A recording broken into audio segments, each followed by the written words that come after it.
All right. Hello there, everybody. Thank you so much for tuning in. I'm Ajmal. And I'm the Viper. And this is episode 24 of the Town Center, your podcast. You're funny, Viper. Your podcast dedicated to all things Age of Empires. In today's show, it's now been 3 weeks since the Noble Apartment Cup is finished, and we haven't actually had the chance to talk about it and dissect it a little bit, so we're going to do that just now, and obviously expect lots and lots of spoilers in case you haven't watched it yet. Then, as we're beginning a new year, we'll take the opportunity to look back at last year and make an assessment of all the things that happened, not only in our game, but also in our professional lives. I'm very curious to hear from you guys. And in order to make sense of all this and more, today we're joined by Dash. He's one of the most celebrated faces in the world of esports, and we couldn't be happier to have him here. Dash, thank you so much for taking the time, and welcome to the Town Center. It's my pleasure. Thank you so much for having me. You can't complain about that intro, huh? No, not at all. My goodness, that's maybe a bit too much, but I appreciate it nonetheless. Thank you so much. Well, can I complain about Viper just ruin it for me, as he tends to do? What did I do? People hurt you. Well, I might actually mute you just because of that. It's part of the charm. Yeah, Dash. So just before we started recording, I actually was talking to you about how crazy I thought it was that you managed to make, an epic moment of the fact that we had those technical difficulties involving myself. So I want to thank you for that. It's kind of crazy because, all my viral moments, not all of them, I have like maybe 2 viral moments. It's always me getting embarrassed in people and getting humiliated. I don't know if you actually saw this. You might not have been in the community when that happened, but did you watch the Maldives tournament that was in 2015, WSVG in the Maldives? No, I think that was 1 year before, because I believe it was 2016 when I... 15, it must have been. Yeah, but I'm saying when I rediscovered Age of Empires on Twitch, I think it was 2016, if I recall the year correctly, so I would have just missed that. So I'm sure you know Kriparian. Yes, I know. Does it ring a bell? Yeah, I know who Kriparian is. So... do you know the clip of one guy stealing his bag live on stream? Have you seen that before? No, I haven't. have Not seen that before. No, right. Admittedly, I've only seen a little bit of his content, mostly related to, I want to say, Hearthstone. Yeah. During like the initial Hearthstone craze and whatnot. I know that he's all over the gaming space and whatnot, but that's primarily my understanding of who he is and the content that I've seen. Yeah, funny enough. Well, how many people was it? Like 200,000 people have seen me steal his bag live on stream, and I'm not even kidding. He was streaming live from the Maldives. Yeah, he was streaming live from the Maldives, and there was like this very tiny casting booth where he was streaming, and I was very like next to him. And then I go in because I seen my bag, and it happened to be his bag. So I just took it thinking it was mine. It was not. Thief. Chat calling me out. Kriparian not believing that his bag had just been stolen live on stream. That's incredible. Talk about an epic moment. Yeah, well, most of the time viral moments are usually the less pretty moments, you know what I mean? Like very, very rarely do you get a viral moment that's just purely celebratory over this amazing thing that you did and how it worked perfectly, right? Like that's just not the way that I think in general human discourse works. Like it's not interesting if everybody is in agreement, right? That's one way to we can get into some of that discussion when it comes to like casting philosophy and stuff. But in general, like conflict or things not working is what is interesting, right? And so watching people come up against those kinds of things in real time, that's entertaining. And that's why that moment was so funny and fun for people, right? Is because it was very clear that nothing was going right for us, right? Like it was so obvious and everybody's in on that joke. But then it's about how do we muscle through it, right? How do we in that moment grapple with, the adversity? And that's where the comedy, show must go on, right? Well, and that's why it's funny too, right? Like the root of all comedy is truth, right? It's not funny if it can't be seen as in some way truthful. And then beyond that, comedy comes with conflict, right? So you need truth within conflict. You present an obstacle for a character to overcome, and then we laugh at their attempt to overcome adversity. And that is the inherent conflict in the story. So, that's the fun of live broadcasts is you get those moments unexpectedly, right? Like in a play or in a movie, it's all scripted. those are generally planned moments. It's like, okay, we're going to create this conflict between these characters or something like that. In live broadcast, and it's one of the reasons why I love live broadcast so much, is because you don't know what's coming and when. You have your plan, and then the moment shit hits the fan, right? The plan goes out the window, and it's just about how you react in the moment and work with the people around you to get through it. And that's why it's fun. Dude, we're 5 minutes in. You're already dropping knowledge bombs here. I love it. Let's keep the pace. In any case, a friendly reminder, as always, if you enjoy our show, make sure to like, comment, and most importantly, subscribe to the channel. All right, my friends, of course, I want to start by talking about the Noble Apartment Cup. And on December 22nd, the tournament has come to an end. And to the surprise of absolutely no one, the whole thing was won by Hera after beating Leary in the final 5-3. Yeah, I didn't know this, huh? Mr. Yo and Viper shared 3rd and 4th place, followed by Hart and Winchester as 5th and 6th. And the rest of the players, Doubt, Tado, ACCM, and Dogan, were eliminated after the initial group stage and didn't make it to the playoffs. Orion, actually, I have it here that I wanted Dash to start talking about the tournament, how he felt about the tournament, what he thought was good, was bad, but since you've been silent, why don't you go first? The issue is the guy who kind of ran the event is listening in on us right now. Dude, so I have to be nice, Just forget about him. Okay. He's not even my boss, so don't you worry about it. No, I think from a player perspective, the tournament was amazing. We were not asked to cast, so that was nice. No, we had pretty much freedom. I did not have the last set every day. That was nice. No, I mean, did you negotiate that? I tried, but he was open to it, right? No, I think the tournament as a whole was one of the better ones we have had. From a player perspective, the tournament ran super smooth. Everything was nice and smooth for a player.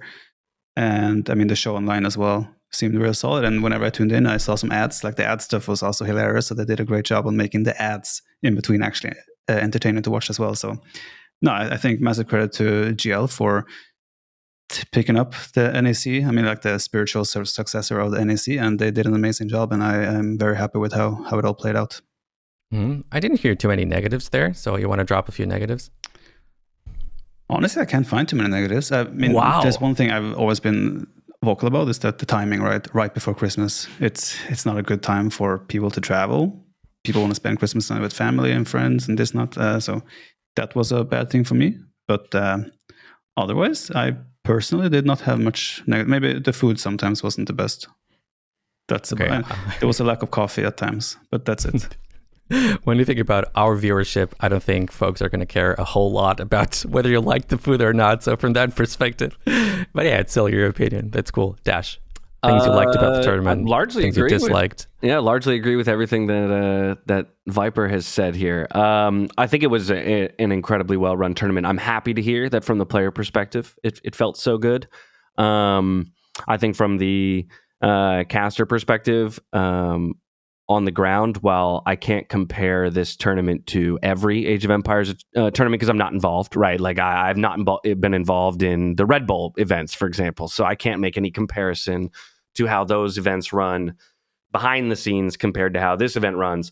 But I can say that, especially considering the very guy who's in the call with us right now, who was running the event for the very first time, and running an event for the very first time in his career, I thought both he and the whole of the team did an incredible job. And I don't say that lightly. I've had the pleasure and the privilege of working with some pretty incredible and talented people throughout the industry with resumes that are far longer than even mine, right? I'm talking about people who come from traditional mediums, sports broadcasting, 30, 40-year backgrounds. And Timon absolutely blew a number of them out of the water in terms of his approach, his level of care for the product, the project, and the community as a whole, for all of us as individuals, and wanting to make sure that we were supported in any way we needed to be coming into the event. I think is something that just should be noted and acknowledged by people.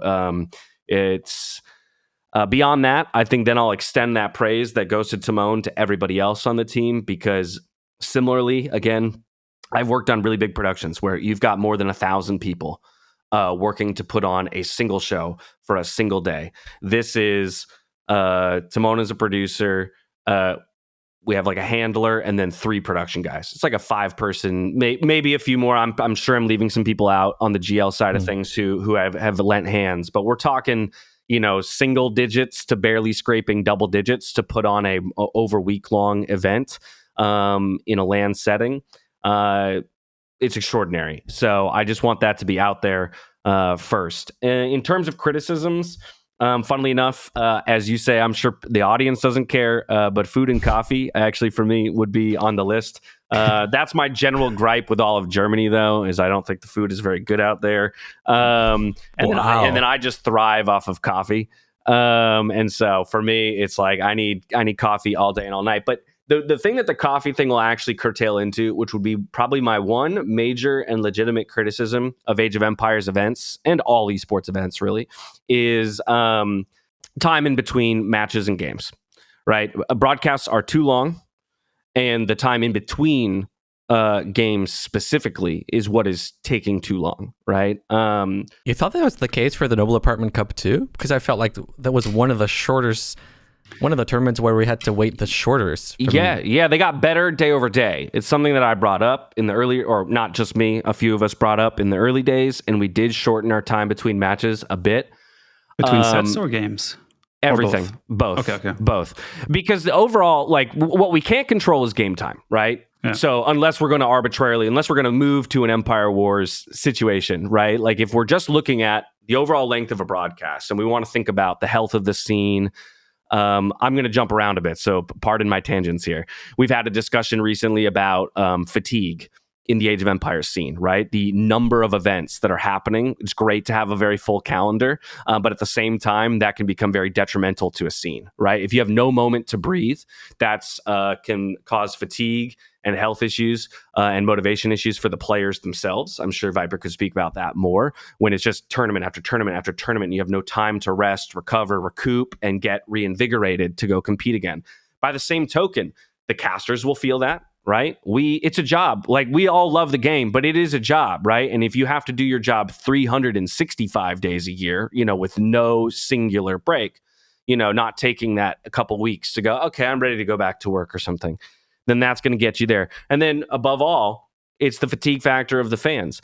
If there are games every single hour of every single day, at a certain point, games start to lose a little bit of their weight and meaning, right? And so you look at any traditional sport, and it does not operate 12 months out of the year. Every traditional sport has downtime because, yes, there needs to be a physical recovery period for the players, but there also needs to be a mental recovery period for both the players and the fans to want to be interested in what happens next year. Ooh, preseason. Ooh, the draft for the NFL. Ooh, okay. Oh, it's starting to see. You see how that early preseason game went? Ooh, Viper's in form now. Let's go. After seeing 2 months of or 2 months of nothing, right? Coming back. So I think in general, there's a discussion to be had around fatigue.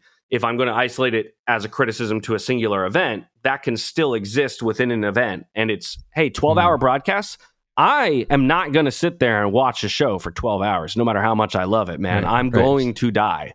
So at some point, we need to find a way to shorten things. Yeah, the thing about that, Dash, is that I totally agree. And I know that was kind of the criticism that I've seen thrown around a lot in the community, in comments and Reddit and all of that.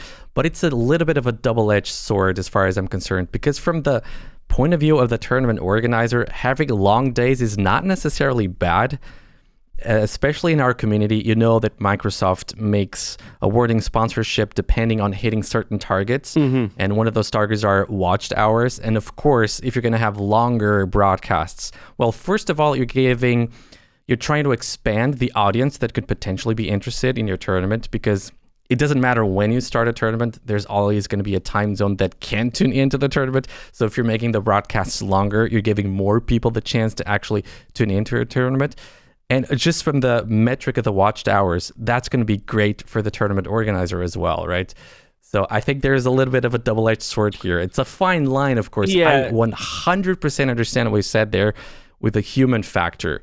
If you see that everybody in your team is just losing motivation and all that, then it's too much. 100%.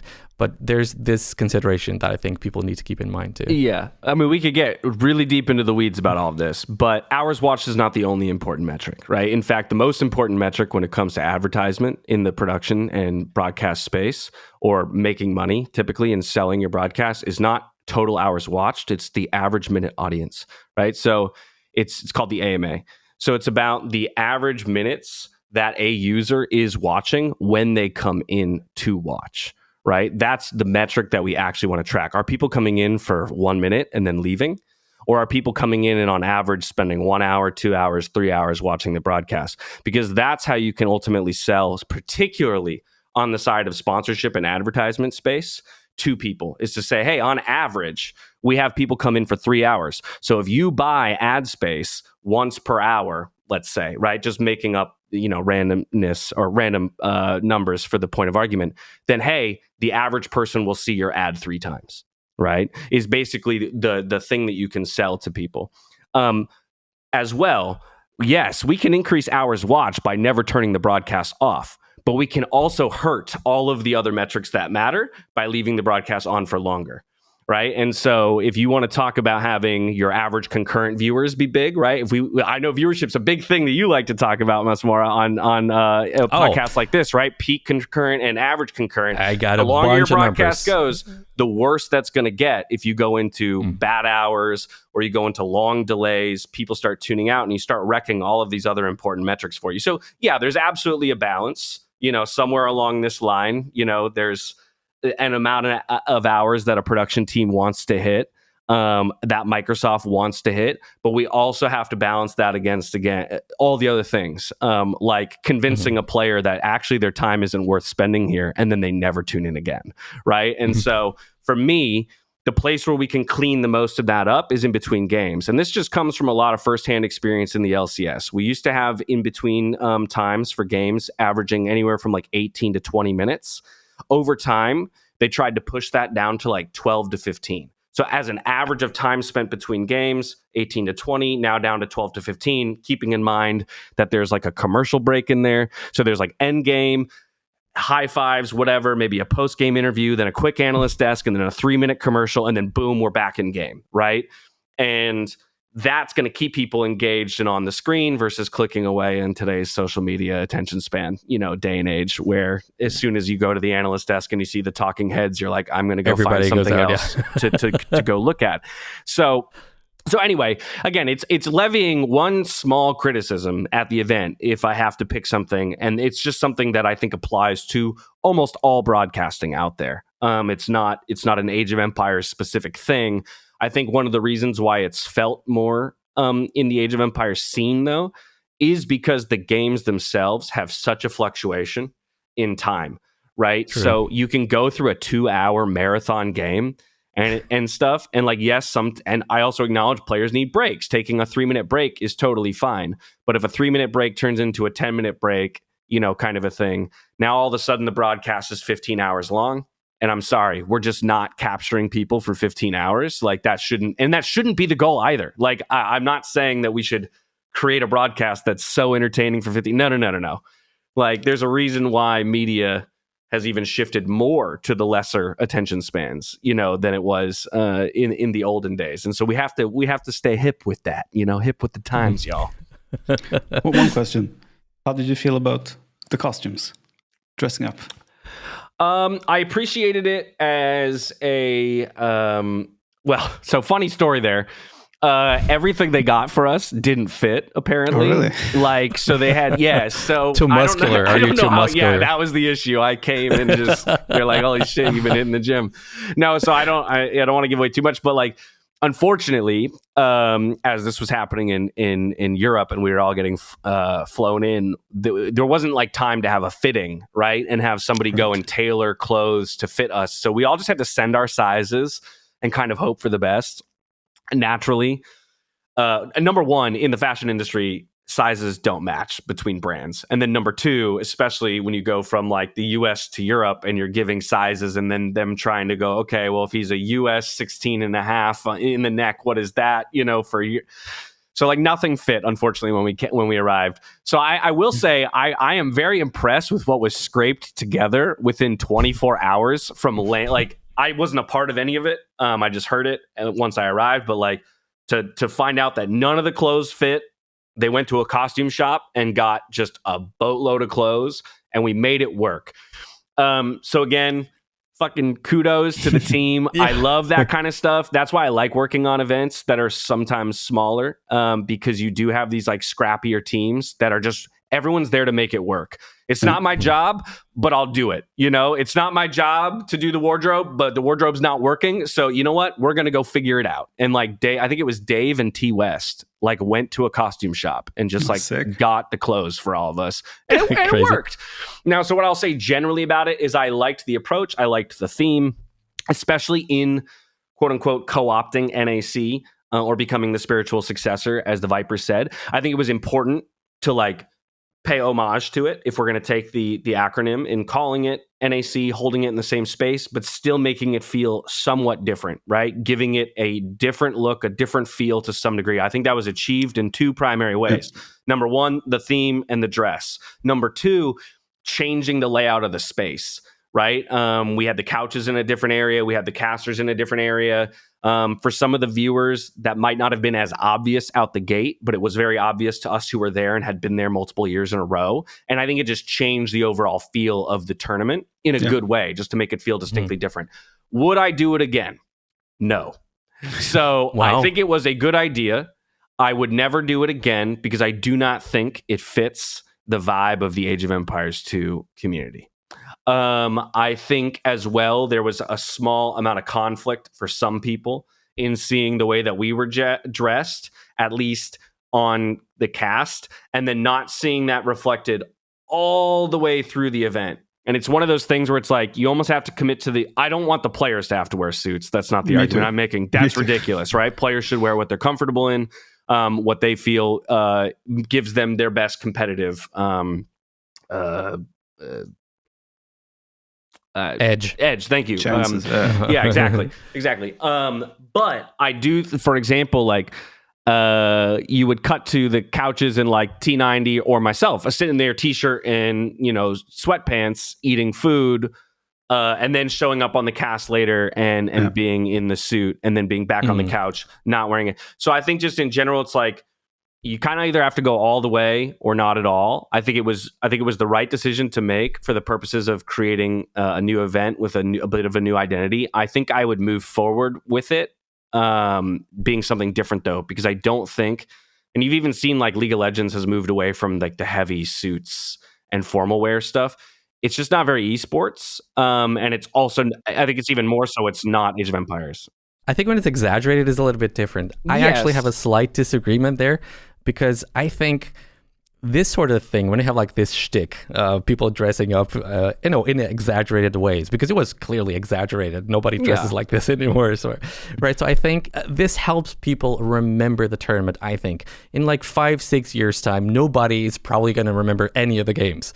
Maybe one tops, right? But they will remember, NAC, that was the tournament where guys were dressed up like nobility. So I think it really helps people connect these ideas about the tournament and remember them in the future. So just tiny slight disagreement. No, that's a very good point. That's a very good point. And again, I'm not arguing against any kind of a theme. I'm not saying that you just wanted another one. I just don't think that or rather, Noble Apartment Cup, Age of Empires, maybe it should go again. Like, I don't want to steal straight from Red Bull, right? But like, to your point about thematically wearing villager costumes and things like that makes more sense and plays more towards the actual identity of the game than being dressed in, let's say, Prohibition era garb, playing a medieval game, right?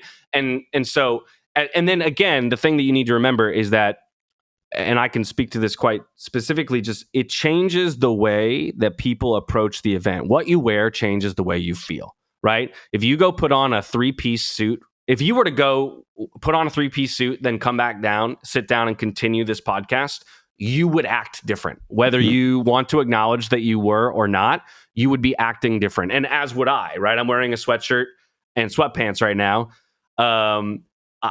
I'm in a much more relaxed state. The moment I put on a tie and a collar, right, I'm going to act and feel a little different. It's inherent to the way that we are. So you are in essence doing that to your broadcast as well. So that's just where I come back to, like, well, what is the feeling of the event? What is the feeling of the community? What is the feeling of esports? And what ultimately do people love about it?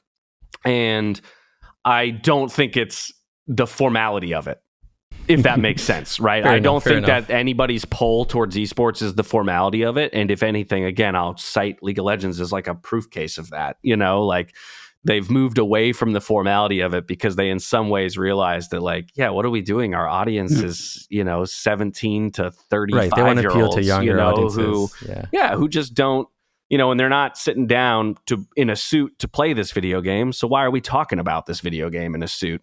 Again, we've taken what is the tiniest little criticism of the event and turned it into a much bigger discussion point. All in all, I would say the event, coming back to the very original question, was incredible. I had so much fun with it, but as I would expect to have fun with it, that event is very special to me because of the proximity that it puts or forces us all to be in with each other.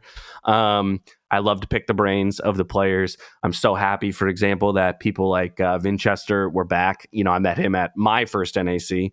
And then he missed the next one, but he's just a joy to be around and to listen to him speak. Really nice guy. Such really a nice guy. Watching Hart's growth from previous NAC to this NAC after having gotten to talk to him about his goals, phenomenal. So no, all in all, I thought it was an incredible event. I hope everybody on the team is proud. I hope Microsoft is happy with it, because I do think it was pretty stellar. One little thing that I wanted to mention that none of you guys said, but I think it's important and it's very dear to me, was that I'm very proud and very happy that Gamer Legion has decided to hire TOS for the tournament. When you think about large LAN tournaments, of course, you think about people like T90, people like Dave, people like Mem. And in terms of pure popularity, I think nobody would dispute that TOS is not quite there yet. But I think in terms of ability, casting ability, he's absolutely there. He showed it. And just reading around the community what people said about his commentary, the feedback was overwhelmingly positive. So I'm incredibly happy for that. Unfortunately, on the other hand, I will say that it seems like the Garrison is not going to follow the same example of giving an up-and-coming streamer a chance to be there. And by the way, next episode, we're going to have Gideon here. He's like the lead event organizer for the whole thing. So I'm going to grill him a little bit on that. So get ready, Gideon, if you're listening to this. But in fairness, you cannot expect a first-time LAN event, like they're hosting for first time a LAN event in Age of Empires. They're going to go with the safe option, right? I think that just makes sense.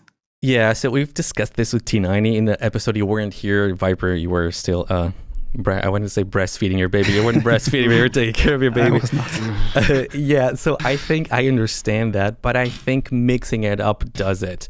If you have the S tier casters and you put one caster there that it's not quite at the same popularity level, that's not going to ruin the show, I'm pretty sure, and that's still going to help this up-and-coming caster grow, and I don't think it's going to do anything negative for the event. Well, but again, we've talked about this wallets before. aren't unlimited either, right? Are they going to sacrifice another caster for that, or? Well, the thing is, an up-and-comer guy is not going to charge as much as one of the S-tier guys, I'd assume. Sometimes they do it almost for free. But travel itself is also quite expensive. Hotel stay, accommodation, like food. I think these events also have a pretty tight budget, I believe. So it's a bit hard to justify like taking a risk on a, in quote, new fit. Now, I agree. TOS did an amazing job and he is an amazing caster. But like I said, from an organizer's perspective, I understand why they wouldn't take the risk. Okay, listen up. Nilly, I love you. But for me, it's crazy that Nilly is still getting invited to these things. I mean, from what I understand, he's going to be one of the casters. And again, this is nothing to do with ability. He's an amazing caster. He did amazingly well in Red Bull. But he's retired. He's got a job with Microsoft. He's taking someone else's spot who could be growing, and someone who, by virtue of the fact that he's now casting in a big LAN, is growing his or her brand. You know, it's probably going to make it easier for them to also justify potentially spending more time making content for Age of Empires 2. Maybe potentially it's going to help him justify, or her justify, going full time and stuff like that. And I want to make it incredibly clear, this has nothing to do with Nilly as a person. It's just like the situation that he represents. I love Nilly. I will always be incredibly grateful and admire him forever for everything he's done for Age of Empires 2. I have more like context is important, right? Nearly is going to be there anyway for World's Edge. He's from Germany. Like it's very convenient that he is there. I'm not even sure if he's going to cast much, right?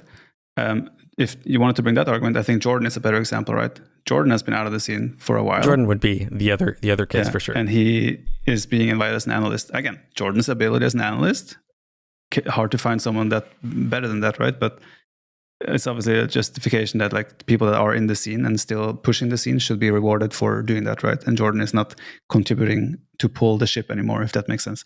But again, Jordan is in Germany, very easy travel, cheap. There's so much context within these events as well, right? So, but yeah, like I would love to see more new faces get chances. It's just, again, in our tightly knitted scene where people that are on the top, it's very hard to knock them off the top, and there's a reason why they're at the top as well. So it's difficult. I mean, we've been through this so many times, right? About we've been through this. We've been through this. What it is.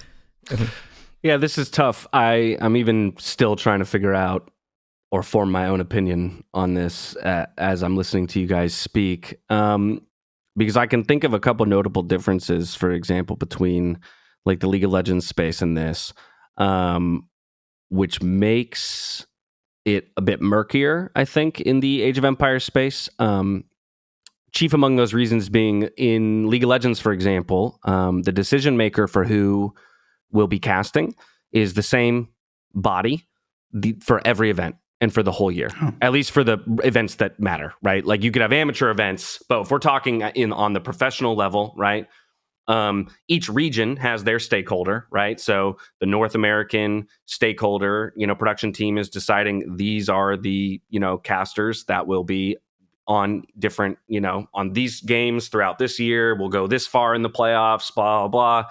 And all of that is determined there. And then there's a global broadcast team and global production team that will decide amongst all the regions for the English broadcast who they want to bring to the international events. But therefore, because everything is baked into the same ecosystem, a more green, inexperienced caster can be given opportunities in the less visible areas of the year, right? To be given that opportunity to improve. And then when they are seen ready and fit to move up to the next level, they get elevated to, hey, now you get a quarterfinal series in the playoffs. Now you get a semifinal. Now you get a regional final. Okay, now you're going to the World Championship, but you're just doing group stage. Okay, now you're going to the World Championship and you're going to do group stage plus the quarterfinals. Okay, now you're actually not going to do the group stage and you're only going to do the playoffs because you're now in the S tier echelon. But at the very least, we know that the people making those decisions are kind of the same. It's a point of consistency, right? That relationship between me as a caster and the person who's making the decision, that's a constant, right? And so I can go to them and I can say, hey, what do I need to improve on? What are the things that are keeping me from achieving that level of cast that I want? The Age of Empires space doesn't have that, right? We don't have a singular governing body for every single event. We have Gamer Legion putting on this event. We have T90 putting on that event. We have MEM putting on that event. We have, the Viper putting on that event, right? As tournament organizers. And now all of a sudden they're in the position where they have to determine the value or the ability of a caster and whether or not they want to, foot the bill for them to come or pay them their rate or whatever. And I think that creates a really uncertain space, which is where that's where I think, to Viper's point, it is more likely, or I am more encouraged then to go with the known quantities, right? If I'm in a more uncertain space, if I'm putting on an event for the very first time and I don't actually know if anyone's going to tune in, I would much rather say Dave and T90 are casting every single game, right? Because I'm guaranteeing viewership if I get Dave and T90, like screw Dash, screw this person, screw T West, whatever. It's those two every game the whole way through, right? No, I get that point. 100% agreed. I would never want to knock somebody, especially if you're a new tournament organizer and the community does not know you. I mean, this is one of the mistakes that Order of the Sheep has done, right? That they did not have T90 in the tournament. and I think Mem was also not there, right, if I remember correctly. And the viewership tanked brutally. And I think it's also one peculiarity of the Age of Empires 2 community, that the casters are content creators at the same time, and they're big personalities, so if they're missing from a tournament, it's going to hurt a lot. So 100% understood and 100% agreed there. Wait, hold on. But let's backtrack, because T West did do an incredible job. And so I also want to say, hey, that's how it started. I was really happy to see T West involved in NAC as well. To your point, I think it is important, that every once in a while people get opportunities. But in this case, this is where I stood maybe a little bit more on the Viper side of it. If we're looking specifically at the Garrison, I'm kind of completely understand going for what they feel like are the known quantities and the kinds of people that are going to pull eyeballs just by virtue of the name showing up. And seeing Jordan, seeing Nilly, seeing Dave, seeing T90, if I'm an Age of Empires fan, those names are going to have more of a magneticism to them than my own. Like, I am not a pull factor, as an example, like to the Age of Empires community. I am not a reason to come watch the Age of Empires community. I would watch because of you. Well, I appreciate that. Wow. But I think when you're looking at, the history that's been built within the community, and again, trying to lay out for people, like, you should come watch this tournament because there are certain names that are better becauses than others. That's the fact of, of life. And so I don't fault them necessarily for looking at targeting maybe those people. It's a good question. It's good continual question. How do the lesser known names carve out more of a space in a community that doesn't have that, guiding light of a singular, production entity? I don't know. I don't know the answer to that question. I could even say, sitting on the outside, like, I don't get approached for every Age of Empires event. I would love to, so I feel it even a little bit. So I don't know how you solve it. I don't know how you get to a place where you convince people. Maybe it doesn't need to be solved, And again, this is no critique of the Garrison. It's just something we will get to ask him next episode. So indeed, see how they did the process. And I suspect it's going to be exactly what you said. It's a budget thing. I suspect that's exactly what it's going to be. All right, Viper. Focusing a little bit on the gameplay itself, on your performance, happy with how you did throughout the whole tournament? I think overall I played a solid tournament. A few major mistakes in critical moments of the games, like even the decided game against Leary. I didn't realize how big of a lead I came out of Fuel Age with, so I could have just played a regular game there. But in my mind, I was like, okay, the Civ matchup probably plays out a bit different, so I made the wrong decision there, right? But overall, my general gameplay, I felt like it was pretty solid, so I'm pretty happy with how I played. Contrary to like last NAC where I bombed out and I was like, this was horrible, right? So it's good to leave the tournament with a bit of a better feeling. Wait, is that the NAC you lost? No. Wait, was it NAC 5 you lost to Hera 5-0? Was it that one? I think that was the last one, right? The last NAC 5 was Yo Hera for the finals. Yeah.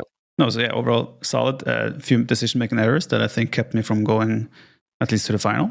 But like I said, like the last, I would say, 6 months, I feel like my gameplay in tournaments have been steadily increasing, and my consistency as well. So I'm just hoping that will continue, and who knows, maybe we can challenge once again. We'll see. Wow. Are we promising to win an S-tier tournament this year? No, I did not promise that. I heard a promise there. It's something that I've heard from a lot of people. I'm not sure if players actually said this or only casters or whatever, but some people have pointed out that the level of gameplay was exceptionally high in this tournament. Would you agree? Did you feel like it was like higher than usual? Was it the same as what you've been experiencing in the last couple of months? Consistently high as it has been the last year or two. I don't think it was like suddenly exceptionally higher than the other tournaments. It was just strong as always. I think people conflate competitiveness and level of gameplay. Could be, yeah. Right. So I think to Viper's point, I agree with Viper here that I think the level of play in the Age of Empires scene has been pretty high all 2024. It's just that within this specific tournament itself, you saw that level of play at a level of like competitiveness and closeness that it made it feel like it's higher. But it's just because everybody's playing with that level of consistency that, for example, all of the matchups feel winnable by both players. It really did you heard most people talking about how it felt like this was the almost first tournament in all of 2024 that Hera could lose, right? Granted, he didn't, but there were plenty of discussions going into the playoffs, coming out of the group stage of this tournament that was like, oh, hold on a second.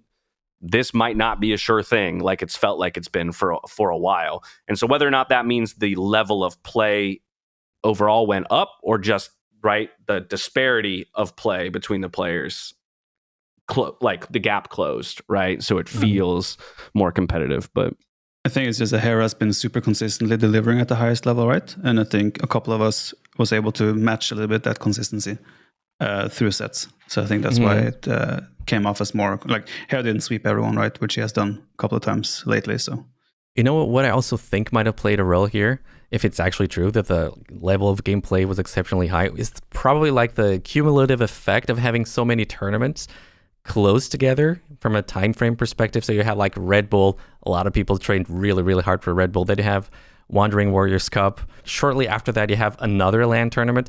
So I think like people practicing for all of those tournaments in such a short period of time probably made it so that a lot of people were in really good shape. Now, again, this is just speculation for what could have been the case.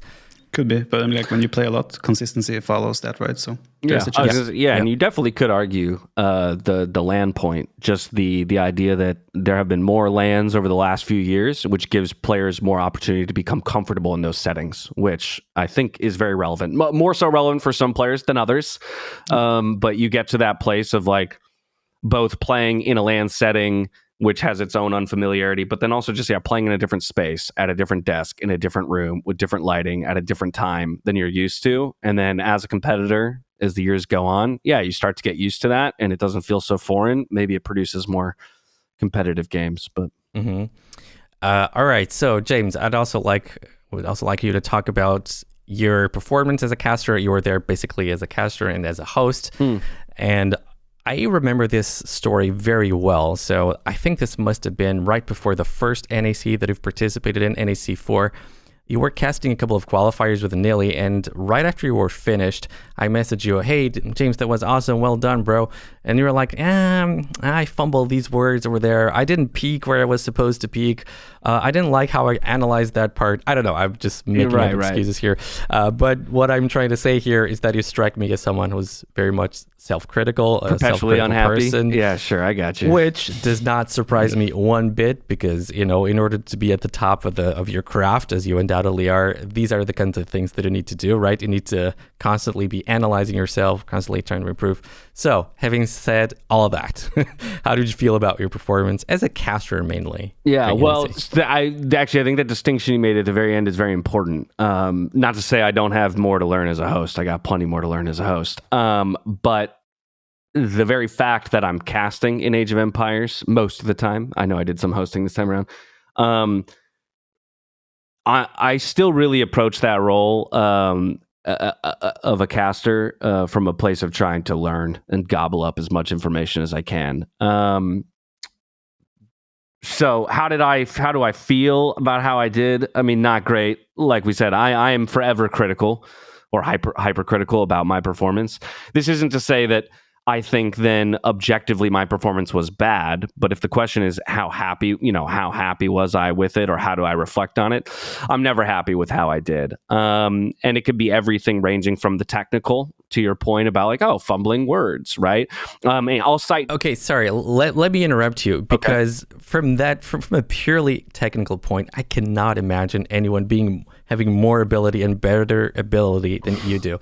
It's unbelievable to me that someone can have this capacity of just keep talking, no uhs, no ums, and relevant stuff as well. It's not like you're talking about the weather or stuff like that. You're talking about relevant stuff, even during the games.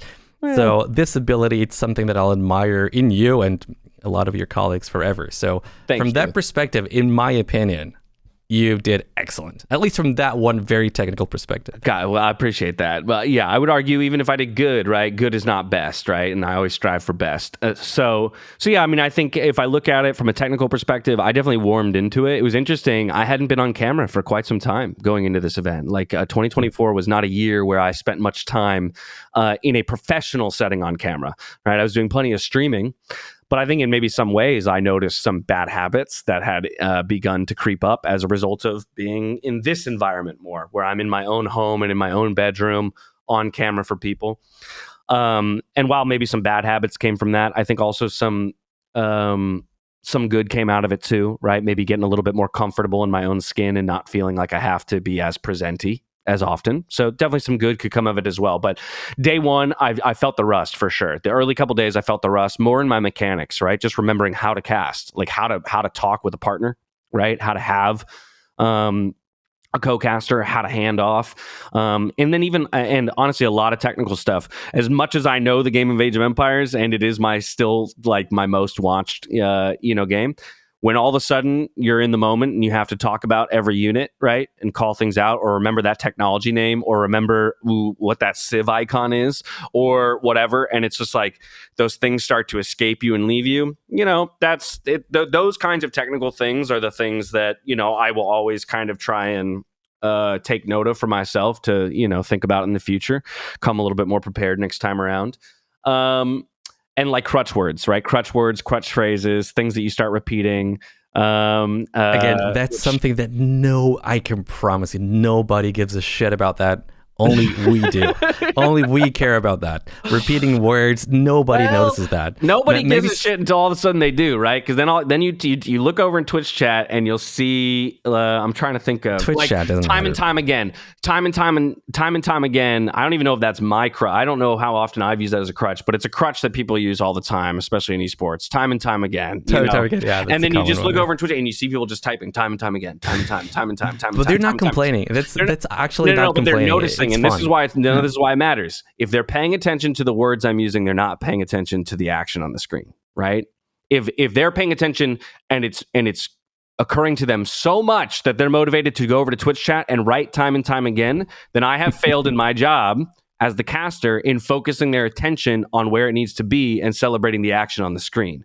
Right? James, this is so funny. I think in the grand scheme of things, we often don't realize how tiny these things are. So I'm a professional pianist, and in the world, did I say it right? Pianist, yeah. It's dangerous because I say penis sometimes if you forget to pronounce the A in the middle. And now you did. I've had it happen to me.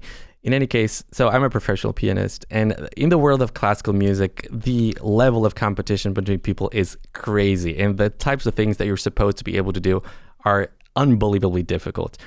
And I know it all too well if I fumble one note because I'm having this incredibly fast passage and one note was not exactly as loud it should be or as precise it should be. Suddenly I have the feeling I fucked everything up. Everybody's gonna hate me. Everybody's gonna run out of the concert and tell their friends I was awful. And people really lose the perspective so easily when you're so emotionally connected to the stuff that you're doing. And I think that's what you're doing right now. You're really, you're really augmenting this little thing and perceiving it as being something way bigger than it actually is. Well, nobody cares that you're saying time and time again all the time. Nobody cares. No, but I think about it though. I think you're missing the forest for the trees a bit here, right? Because the point is not so much about this one singular thing, but it's about how I reflect on the event as a whole and how I improve.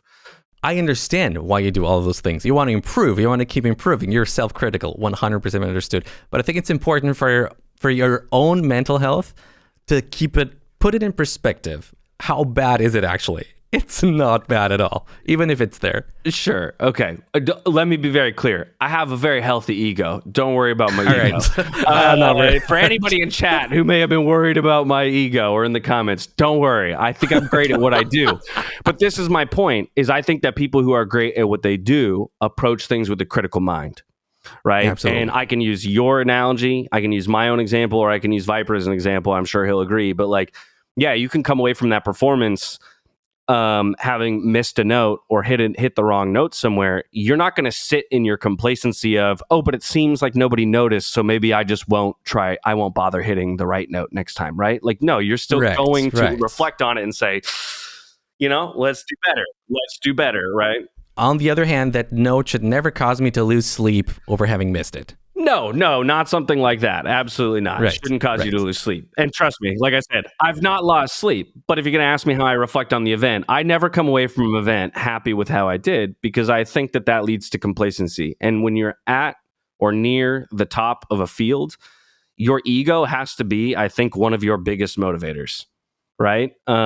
Because you run out of, in some ways, people to compare yourself to. And now I don't want to make this sound all high and mighty, but again, let's just even take a player themselves. Or let's use Hera as an example. I think one of the reasons why Hera is so dominant right now and appears to be kind of crafting a bit of a period of legacy that to rival, the legacy or the period of dominance that Viper had, is because he's continuing to push himself and he'll never be satisfied with his own performance, even while he is destroying everybody, event after event after event after event after event. He's going to still look back on every game pretty critically and say, wow, I won that game, but I could have done 17 things better still, right? And I'm sure, again, similarly for the Viper, it's not useful to go into practice or to come out an event and say, here's everything I did well and my mistakes didn't bite me this time, so I won't worry about them. No, maybe I did still win the event, but if I want to stay on top, if I want to be the best and continue to get better, I still have to be able to reflect on those things critically, and improve them and put time and effort into them. So anyway, I'm never happy with how I did. I would say on a technical, I started out the event very rusty from a technical perspective, like for just kind of, like I said, forgetting a bit how to work with a co-caster, losing some of my words occasionally, not being super well practiced with the verbiage of Age of Empires, right? After having spent 3 months playing World of Warcraft on stream, right? I had to kind of get back into that mindset. Still am. But like, what is an RTS? What is, how has the game changed? And so over time, and over the course of the event, I do think I improved in that way. And I think even my analysis and my ability to evaluate the games improved over the course of the week because I can sit next to brilliant people and pester them with questions the whole time about why things are working out the way they are. Overall, yeah, I still believe that we put on a good show, right? So I can also still step back and say, hey, I think we put on a very good show. Am I perfectly happy with how I did? No. But that'll just give me, things to focus on and work towards for the next event. Okay, so two little things I still want to mention. Not little, but two things I still want to mention about the tournament. First of all, the watch party. These things will never cease to be amazing to me, that we can now organize tournaments and, we have hundreds and hundreds of people showing up, for someone who's been around forever from the dark times. And we're now at a point, we grew to a point where we have a watch party and hundreds of people show up. They come up to me. Also amazing how many people actually come up to me. I'm a tiny little content creator here. There was this story from one guy. I really have to tell you guys about this because it really touched me. So this guy, he's I forgot his name, unfortunately, but he's a 34-year-old guy from Germany. He's got 4 kids. I forgot his name again. Finna04. He was bald, right? Yes, that's exactly the guy. So he's got 4 kids at 34. First thing, crazy. 2 of those kids were twins, and they were conjoined twins. Wow. How have you guys ever met someone with conjoined twins? That's crazy. And we bonded over that because I also had trouble. I also have twins. I also had a pretty complicated pregnancy. My wife did. And we bonded over that. And he told me, fortunately, there were no major complications, which I think it's pretty rare when it comes to conjoined twins. Apparently, they were bonded through the belly, so there weren't like any major organs that were being shared. So crazy story. It was really nice to meet the guy. And just in general, watch parties are an amazing thing. And even seeing Viper come to the watch party, everybody surrounding him, just wanted to have a chat with Viper. All those kinds of things are unbelievable, and I hope they never go away.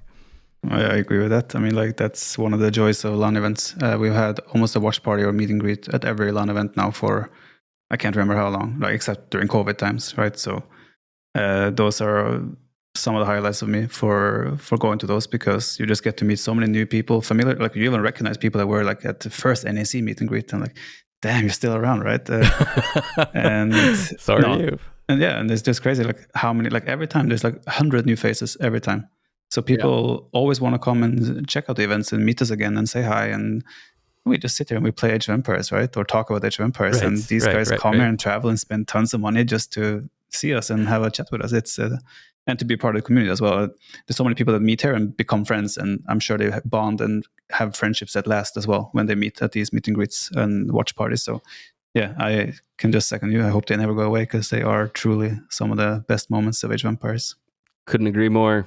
Games and sport are all about community and competition, right? And so, it's awesome to be able to see this community grow to the point that it can support watch parties, right? Because there's definitely you have to hit a certain critical mass where, now it makes sense for us to, get those people together, but it's really cool to see. I think if Red Bull ever decides to organize a tournament in Argentina, and that could be the case now that Hera actually lives in Argentina and he was the winner at last tournament, I think things would blow up at a watch party in Argentina. From what I hear, in South America in general, there are so many people that play Age of Empires 2, that follow Age of Empires 2. That would be crazy. My friends, the numbers. Ooh. The numbers. Before we finish the NAC chapter, I've compiled a couple of numbers here that I'd like to share with everybody. I wanted to share a whole lot more, but I've been gagged. There was a gag order coming from the higher spheres that only allowed me to share certain things. All right, so here we go. We had a 40,000 peak. That's all channels combined. And of course, that happened in the final day of the tournament, in the final 18,000 tournament average.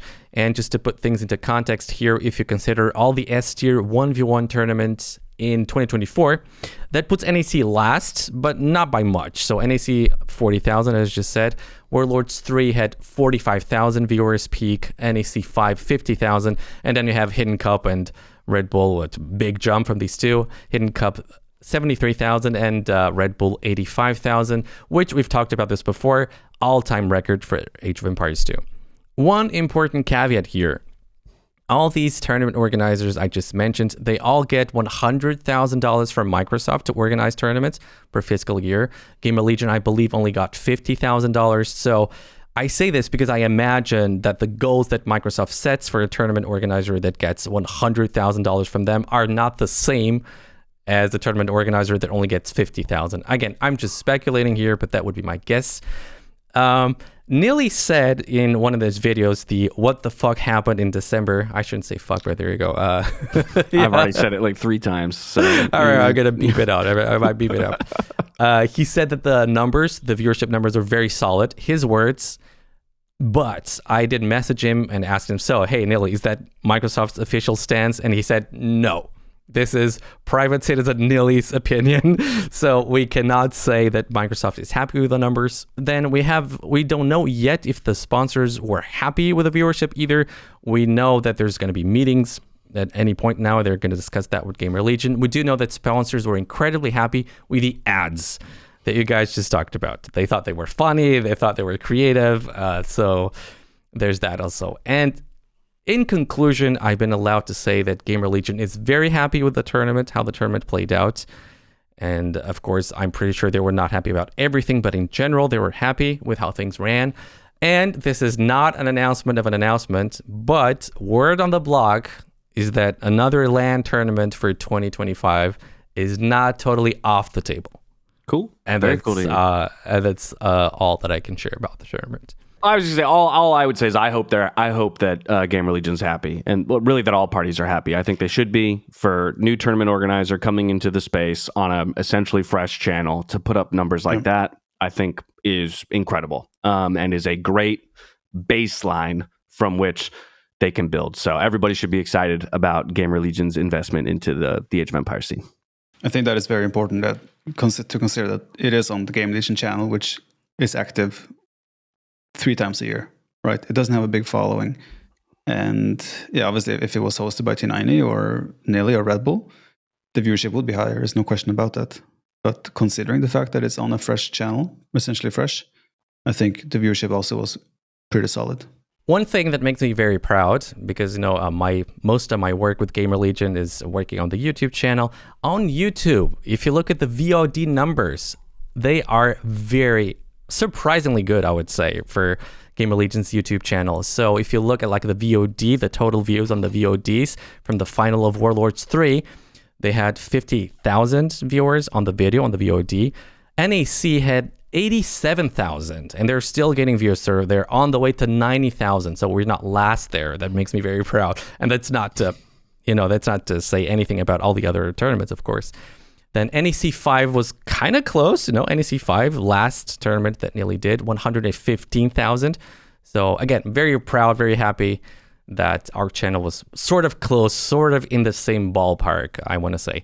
Red Bull and Hidden Cup, again, are totally different league. Red Bull, close to 200,000 views. Hidden Cup 5, 200,000 views, of course. Okay, my friends, so moving on. Whenever you have a new year, it's always a great opportunity to reflect on the year that has just passed. And I actually wanted to start by sharing a few numbers regarding our game, regarding Age of Empires 2, but I feel like I've been talking for a little bit too long right now, so I'll actually pass the mic. Orion, let's start with you. 2024, how do you evaluate your year? I mean, mostly from a professional standpoint, of course. From a personal standpoint, of course. It's a year you're never going to forget, but... Yeah. Professionally, obviously, it's been a year where I came back to Twitch pretty much. Shortly before the year. I think it's... I don't really know. I mean, it's just been kind of similar to previous years. I've just done my thing. I think performances has picked it up compared to maybe the year or two before. So I feel like I'm, again, slowly improving and getting better. And I mean, I think maybe there is some cohesion there with the fact of things that are happening off the professional scene as well for me, right? Where there's been some changes in my life. I'm sure you've noticed. But I'm whispering right now, so there's a reason. There's a connection there. Yeah, so I think as well, to be honest, the last couple of months I've been pretty tired, but I feel like as things are picking up, and I'm very happy with last year, both professionally and personally, and I'm hoping 2025 can be another step further forward for me as well. I've been building up the courage to ask you this. I'm going to do it now. I don't want to marry you. No, that's fine. No, that's not what I wanted to say. Okay. So I'll start this by saying I love you, Viper. I'm not trying to get a gotcha on you or anything like that. But I want to say that when you came back to Twitch and I saw all the hype surrounding your return and T90's return, I would have expected you to have more viewership and more subscribers by now. And I wonder if you feel the same about that. And before you answer, I know that you hate I know that you hate saying stuff like, I wish I had more, because you have the feeling that people are going to think you're thankless or that you don't appreciate the support that you get. So I ask you to put that aside if you can. And yeah, what do you make of that? I mean, everyone always wishes for more, right? It's just life, right? No one sits there and wishes, I wish I had less. No, the hype obviously was quite massive when I came back, but I mean, we're not in COVID. The last time I was on Twitch was COVID era, where viewership was crazy pretty much. It was the hype on my return was obviously massive, and I mean, the competition in the scene as well with Hera's growth recently, right? He has also taken a larger share of the viewership, and I think viewership overall is a bit less compared to COVID time as well, overall for everyone. So, it's one of those things where I'm not going to sit here and compare and look at numbers and go, I had more in the past or this and that, right? I streamed today and had almost 2,500 people watching me. How lucky am I, right? That's crazy lucky. And of course, I have had a lot of inconsistency in my streaming the last half a year because of the baby. So it's I think as well with consistency also comes subscriber numbers, which has been historically the thing for me no matter what.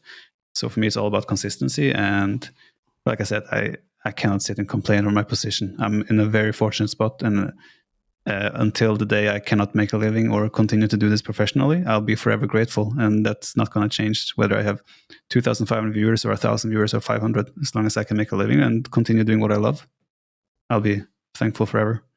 So you're not disappointed right now? Because I think you have 700 subscribers on Twitch. I would expect you to have a lot more. Well, I haven't streamed for over a month, essentially. True. So it's subscribers do disappear. I'm sure if I stream every day for 3 weeks, I'm easily over 1,000 again, right? But again, all I need is to be able to make a living and provide for my family, and then I'm happy, and that I can continue doing this. And yeah, like I said, if you sit around and compare numbers with other people that potentially, you're always going to find a bigger fish no matter what, unless you're, like Elon Musk or someone like that. Unless, XQC. Except in Path of Exile, right? Yeah, we're just talking about that before. Yeah. No, but you're always going to find negatives if you look for them. I'm completely happy and satisfied with my situation, and I couldn't be happier. Okay, that's actually very, very good to know. Also, subscriber numbers are they just are a useless metric. Yeah. Because they can fluctuate. They're such a fickle like fluctuation, right? You can have 2,000 subs while having 50 viewers if you have a whale, right? Like your sub numbers. Well, as Orion just said, like yes, we'd all want our sub numbers to go up. We all want them to go up and to the right. I think the better evaluation is, first and foremost, am I doing what I love, and am I able to make a living doing what I love, as he said? And then from there, I think it's more about the community that you're fostering and the view count. Like if I was gonna pick any number to care about, it would probably be my average viewership. You know, again, not picking any one singular day. You have good days, you have bad days. But if your community, your viewership is overall growing, it means that at the end of the day, you're fostering a community and creating content that people want to engage with. And that matters, I think, more than simply that subscriber count going up. Because sure, we could all target that Saudi oil prince, you know, and try and get him to be our viewer. And if we do, great, we're set for life. But like, are you even creating the content that you want then? Are you creating the community that you want to be around then? Probably not. So, well, I guess one caveat there should be that all of that is true, provided that you have this basis that Orion was just talking about that allows you to keep doing this full time, right? Because if you do not possess that basis, then subscribers is definitely not a useless metric. I think useless was the word he used. It is a useless metric. I'm not saying it's a pointless number. I'm not saying it's not a valuable number, like for you in your life and your livelihood. I mean, you're speaking to a guy right now who does not have a stream that is self-sustainable. Like, I do not make enough money based on the hours and the viewership that I get to have this be a sustainable thing over time. So you're right in that, like, the subscriber count that I have does matter. It matters to me in terms of it turning into a paycheck. But I'm not evaluating my success as a content creator or so much by the subscriber number, right? Like, I care more day over day that my average viewership is going up than my average subscriber numbers going up. Both going up would be great, but I think the viewership, and Viper could tell me I'm wrong. He's the one who's actually the expert in this space. I am not a streaming expert, so maybe I have the wrong approach, but I think that is the way that you'd prefer to go, typically, is grow the community. And then, a small percentage of those community members turn into subscriber numbers, turn into ad revenue, blah, blah, blah. But I mean, the more viewers you have, the longer they watch you, they might feel inclined to subscribe and support your content, right? Because they enjoy to watch it, right? A lot of people will watch something for free and then eventually realize, I actually like this content. I want to support it. I want to see it continue, right? So I agree completely with Dash here. Mm-hmm.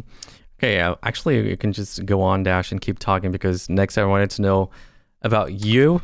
It's been now 2 years since you've announced publicly on Twitter that Riot has sort of let you go. Yeah. And so I know that you've been in a shark movie. You've told me this, and I actually went ahead and Googled it.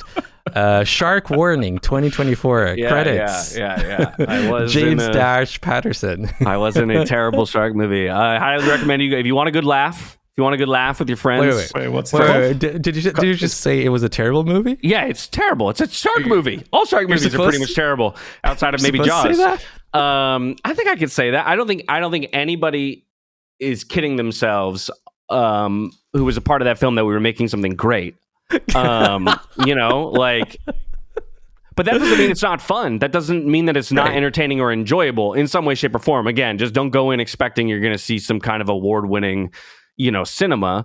It is a shark movie. That should be the bar, or by which you're evaluating against other things. But no, it actually was an incredibly fun project to be a part of. So, I'm tempering expectations of people who maybe want to go watch the film. That this is a film that you're going to laugh at and laugh through. But for me, it was a super valuable experience. I had not been on a movie set for the last 10 years, right? I mean, I've been obviously on big sets with big cameras and lots of money behind the production and stuff like that, with pyro going off and all kinds of stuff. But that is not the same as trying to, assume a character in a fictional space and have a battle with a great white shark, in a lake that doesn't exist, kind of a thing. Like, that is a totally different setting and a totally different kind of problem to tackle that I had so much fun doing. I got to go be on location for just a week. We shot the whole movie in 6 days. So the whole thing was filmed in 6 days. Yeah. So that's the other thing. Like, keep in mind, this is a low budget feature film where you, again, very much like NAC, actually, but like Noble Apartment Cup. It's like you're on set and there's maybe 12 crew total. Like, if you're on a movie set, there's going to be 200 to 1,000 people, depending on the shot that you're shooting that day. This is 12 people, everybody again doing different roles, extra roles. It was so much fun to be a part of. But no, it's not groundbreaking cinema. But it was a good opportunity for me to get my toes wet again in the acting industry, to build some connections with people. Right, you're an actor by trade. There's probably some people that do not know this. Bobby Newbanks. My best, by the way, fun fact, I watched this movie with my brother, but then I watched it again with my best friend like weeks later. And we got past the whole first scene that I'm a part of. We watched the whole first scene, and then my best friend in life turns to me and goes, "Man, I can't wait to see you." What? He didn't recognize me. He did not recognize. My whole first scene happened, and then like about 2 minutes later, he's like, "Man, I can't wait to see." Hey, like, what are you on, he's like, bro? "I'm so excited to see you show up," and I was like, "Bro, we just watched me." He's like, "What? You were?" We had to go back and watch it, but no. Anyway, that was a ton of fun. 2024. I think you're getting into like what's up for me. Unfortunately, there's something that I would love to announce. The Viper knows what it is, but I am not in a. I'm not. I can't. I don't think, or I don't know if I have permission to say it yet. So unfortunately, I can't make the announcement on your podcast here publicly. Wait, is it confirmed? It is all but confirmed, Viper. I technically, I have not signed the dotted line yet, but the contract is going back and forth. Does it have anything to do with a Twitter that I've seen today? No, I'm not going to reveal anything. It's all this is public. With a tweet that I've seen from Tristan saying that something huge is coming. No, actually, I haven't even seen that tweet. So I'm curious what that is. Huge?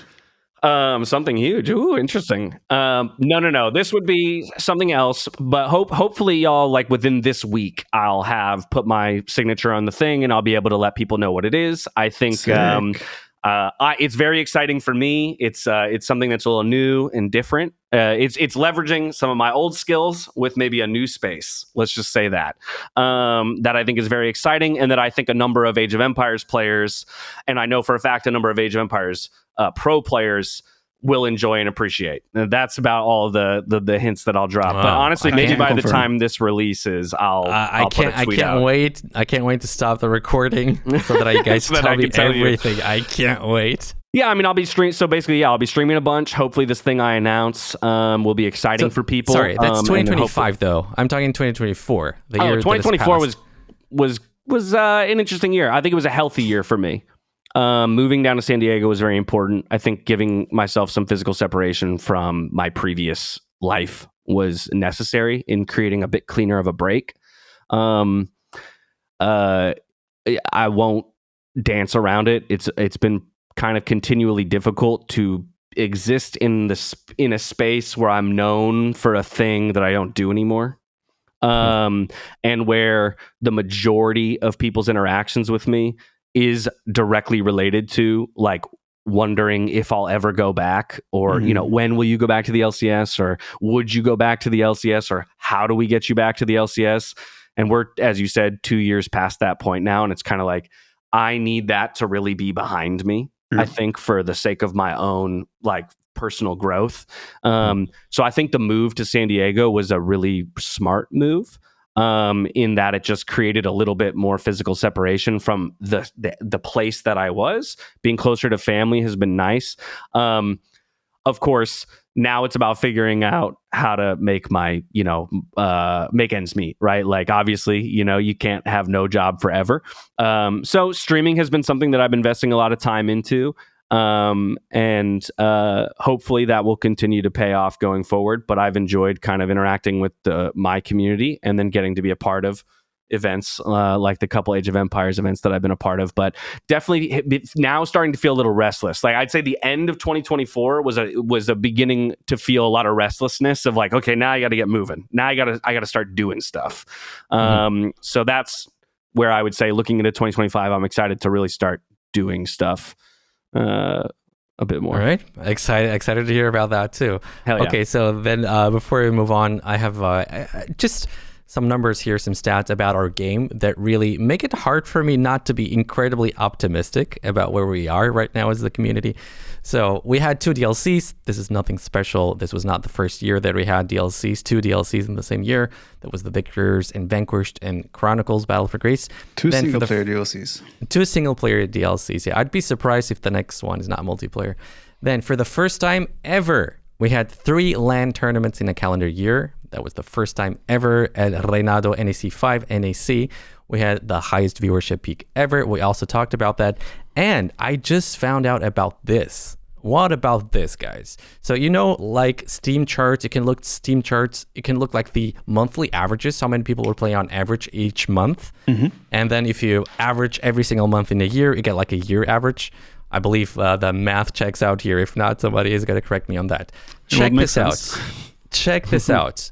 2024 was the year that we had the highest average of players online ever since DE was released. Higher than the COVID years. Sweet. How about that? Of course, when you think about 2020, 2021, we had bigger peaks and maybe more peaks, more crazy peaks. But in terms of average players, so in any single time that you go and check how many people are playing online, in 2024 was the year that it had most people playing. This is crazy, and again, makes me very, very optimistic, which in my opinion also signifies that there is growth happening. A lot of people like to be doomer and, game is dying and whatever. This makes me very, very optimistic. I haven't heard game is dying in forever. Since 2018. Well, to be fair, not game is dying, but online is dying. Meta is boring. People are leaving the game. I hear that kind of crap all the time. Well, NBL tweeted last week that it's bored because of ladder. But yes. I don't want to mention that one tweet, but yes. Nelson, you haven't talked about your 2024. You want me to talk about my 2024? Yes, sure. I'd love to. Wow, I wasn't expecting that. Good man, the mic right there. I wasn't expecting that. In terms of Age of Empires 2 and how my year was, of course, the way I perceive success or lack of success is very much connected with the YouTube channel because it's basically my job here. And from that perspective, I think the year was great. So we started a new channel in October, 2023? We're now almost 2 million views on the channel, 15,000 subscribers. For me, that's crazy. We completely obliterated the main channel, the main Gamer Legion channel, which only had 10,000 subscribers because our podcast started there, Viper. True. So if you imagine those episodes that have been here. So from that perspective, very happy. There's obviously, again, there are things that make me a little bit not unhappy, but make me think about what we can do because the average viewership of each episode of the podcast has gone down, definitely. That's also because we're releasing more often now than we were doing before. And there's also a couple of things we've done that I've talked to Gamer Legion. I think it's a change, but that should not be made public. Then, of course, I would have loved to have a more active role in tournaments like Red Bull. I would love to have a little bit more active role in tournaments like NAC, Noble Apartment Cup. I mean, I was there for the watch party and it was great. I loved it, had a lot of fun. Nelson, we had that great moment too. So these are the things that I hope I can improve for the rest of the year, for next year possibly. But in general, very, very happy. I love doing this. I hate that you have to listen to this, but I love doing this podcast with you. It's great fun. So from that perspective, very, very good year for me personally. Awesome. Yeah, good stuff. All right. So then I want to talk about some news that we had here. In somewhat surprising and unwelcome news, WeSports has announced on December 30th that they're disbanding their Age of Empires 2 team.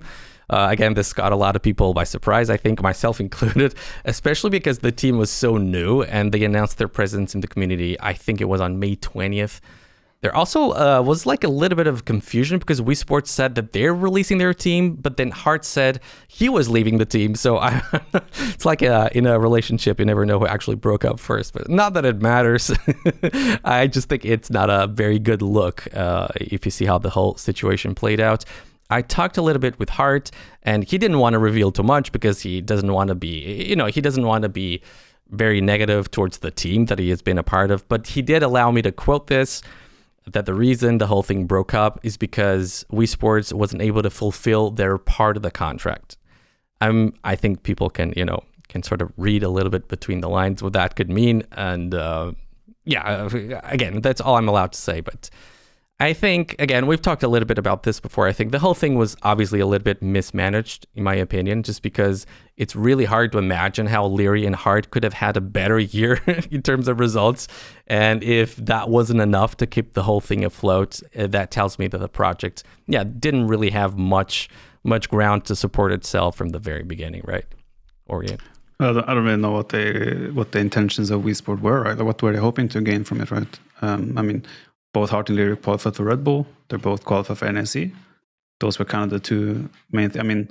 Maybe initially the results weren't great with, what's the first tournament? Was it Warlords they played the first?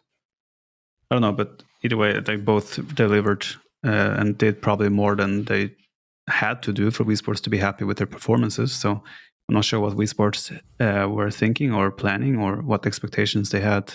Right. I just think the whole thing was a little bit misplanned, I would have to assume. Yeah. Having said that, I have news that I also was allowed to share. Very soon, there's going to be a new team that is going to announce itself, and they claim to bring big investment.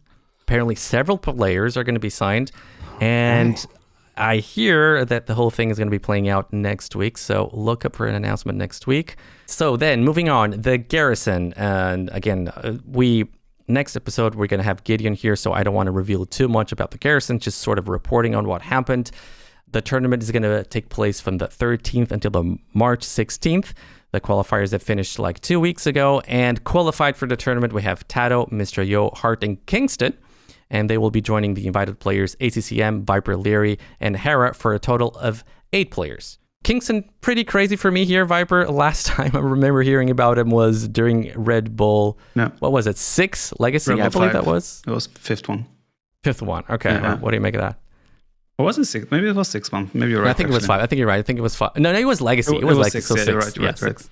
Obviously, it was a big surprise. That whole bracket was a surprise because who did he beat? Sorry, I didn't watch the qualifiers. I'll let you know. He beat Sebastian. Kingston beat Sebastian first, and on the other side was Doubt against Mihai, where Mihai beat Doubt. Oh wow! And then it was Kingston against Mihai in the qualifier, which was both were not expected to be there. So yeah, very cool though. Just knowing that one of them would make it through. Yeah, and that one went 4-3 with a crazy final game as well. So I might have to go back and watch it, even though I know the result now. But still, that's very special. There's also apparently a fun story where Kingston was about to go out and party with his friends, but his parents told him, "No, you're going to stay here and you're going to play." How true is that, though? That sounds a little bit crazy parents. To be true. I don't know, but he didn't have any expectations to qualify, right? So, he was primarily preparing for Titans League Gold, I believe. So he hadn't really prepared for the qualifiers either. So it's a massive upset either way. Good on your parents. Yeah, that's awesome. Okay, cool. Then last but certainly not least, the Rage Forest tournament is slated to start March 24th. But hey, plot twist, it won't be called Rage Forest anymore. We don't actually know what the name will be. We only know that that's where you, the viewer, comes in, because apparently Williams has sort of opened up a competition for the name and logo of the tournament, so people can apply for that. There's also a little bit of money to be made for that, so that's cool. Another big change in the tournament here, Viper, is that they're ditching the beloved snake draft, where team captains get to pick players, and that means that everybody can play with whatever team they want to play. So, is GL thinking about signing up? Have you guys talked about it? Williams did reach out, I think, to a lot of people and ask of our opinions, right? And I also told him my opinion. I think the snake draft is really fun because it also creates different team dynamics and unpredictable teams, right? But I also understand the wish for fans to also see teams in their full power, right? I actually reached out today and asked the boys if are we signing up, right? I haven't gotten an answer yet, but I imagine we're going to sign up as a GL team. Cool. I'm looking so much forward to that, actually. Have you actually given a crack to Rage Forest, James? How much you play, actually? How much you play Age of Empires 2 these days? It comes in waves. I mostly only play T games. I don't play 1v1s very often because I don't know if this is the same for other people, but Age of Empires is my like relax, turn my brain off game. Which might sound crazy to people. You play an RTS to relax, but it is kind of the game that I can queue up at 10 p.m. like after saying goodbye to my friends on Discord or something, and queue up for 1 or 2 team games, and kind of vibe out at my level. So I actually play a lot of games. If you were to like look up my account, I've got thousands of games, and then that's obviously not counting all my Voobly games as well. So over my lifetime, I've got a fair number of hours in the game, but I do not play the game religiously. It's usually like I'll play it every day for a couple weeks, and then I'll not play it for a month, and then I'll play it every day for a couple weeks, and comes and goes like that. Rage Forest, I don't have a ton of experience with. I mean, I have experience in Black Forest, but not specifically in Rage Forest lobbies or anything like that. The news about not having the snake draft, I'll be honest, from an outside perspective, I don't like it. I understand the inclination to want to see teams play each other. I want to see teams play each other in other settings, on other maps. The one thing I love about Black Forest and Rage Forest in particular, and how it supports the snake draft system, is that Black Forest in some ways is an equalizer, not quite an equalizer like Arena is, right? Because you could take like a 1800 player and put them on Arena and be teammates with Viper, and like they're going to boom relatively correctly, right? They're going to do a lot of those things, and since they don't have to deal with the lack of safety of their base, they can kind of hit the middle to late game on a more even footing, and it can produce interesting games. Obviously, there's a little bit more chaos at the beginning of Rage Forest games with the ability to go forward and stuff. But at the end of the day, you can position people on your team in a way that you can either protect weaknesses, take advantage of other weaknesses. You've got a guy who's really good at doing that aggressive early walling or something like that. Great, throw him on the flank. I really like how that tournament kind of supports the hilarity of having these wacky team comps, right? Where you've got someone like the Viper paired up with people who maybe aren't quite of his skill level and also don't have the familiarity of being teammates with him. I would like to see Arabia, other maps be played with GL versus, China or something like that. So for me, it's a little disappointing to hear that we're moving away from the snake draft, but at the same time, let's see. It's an experiment, right? My hope is that Wilhelm, right, as the tournament organizer, Williams, yeah. Williams will have the perspective at the end to step back and say, did it work, right? Mm-hmm. And not to shy away from going back to the snake draft if it's determined that ultimately is the better system. Yeah, what I think is happening here is that they just want to have the best teams play. They want to have the best level of gameplay possible, which also brings more viewers. If you have Viper, if you have Hera, if you have Doubt on the same team, that's always going to draw more viewers, I think. I mean, Microsoft is also investing this time, right? More, I think. So it makes sense that they also might want to see bigger numbers. And my understanding is that this is just like this time. I'm sure next time, or feeling next time, we will go back to the snake draft, right? It's just for variation's sake, I think. Speaking of Rage, by the way, there's also a Rage Arena tournament coming, which is starting in next month, I believe. Ooh. Which will have the snake draft. So okay, cool. And they've added a possibility to have like Fishboom under your TC in Arena and extra relics and things like that. So I think it's a really cool concept. Yeah, very cool. Like what we need to bring back? We need to bring back a Masters and Apprentices tournament. Oh, yes. That was Did you guys play together? Sounds like you guys played it together. Yeah, we did. It was a Doubt versus Viper, like best of 5 show match, and I was the low elo player on Viper's team, the lowest elo, I should say, because there were 4 of us, but total. But yeah, I was the lowest elo player. Went all 5 games. I think it was a pretty good series. But really we need our revenge. Unfortunately, I dropped the ball in game 5. So it was not your fault. It was, dude. I should have boomed. I should have boomed on more TCs. That's what I should have boomed on more TCs. I didn't have the elephant flood at the end. That game will live in my brain forever, by the way. True, that game will live in my brain forever because I was this was like my first introduction to Viper as a person. Like I knew him, I watched his streams, and now I finally was going to get to play with somebody who was the absolute god among gods of a game, and then I dropped the ball in game 5 and he loses to Doubt as a result, and now I'm like, oh my god, I'm one of Viper's losses against Doubt. When you put it that way. Yeah, right? Like that's what I mean. You don't have many losses to Doubt, but I'm one of them. Like, oof. Wow, tough. I'm sorry, man. It was a great time. I loved it. Yeah. I wish I would have gotten a rematch. So maybe you can bring it back.